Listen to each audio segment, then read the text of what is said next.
പതിവ് തെറ്റാതെ ഇത്തവണയും ഉത്രാടക്കിഴി സമർപ്പണം നടന്നു. കോട്ടയം വയസ്കര രാജ്ഭവനിലെ സൗമ്യവതിക്കാണ് ഇത്തവണയും സംസ്ഥാന സർക്കാർ ഉത്രാടക്കിഴി നൽകിയത്.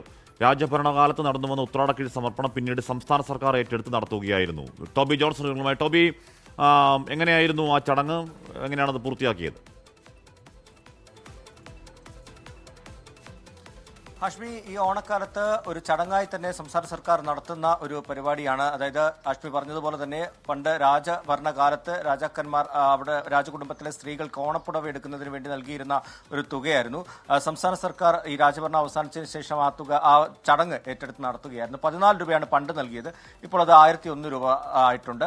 എന്തായാലും ഇത്തവണയും പദവി തെറ്റാതെ കൃത്യമായി മന്ത്രി VN വാസവനെത്തി വയസ്കരയിലെ സൗമ്യവതി തമ്പുരാട്ടിക്ക് ആ ഒരു തുക നൽകിയിട്ടുണ്ട്. എന്തായാലും അതൊരു ചടങ്ങായി തന്നെയാണ് ഇങ്ങനെ സർക്കാർ മുന്നോട്ട് കൊണ്ടുപോകുന്നത്. ഇത്തവണയും അത് കൃത്യമായി നടത്തിയിട്ടുണ്ട്. ഓക്കെ.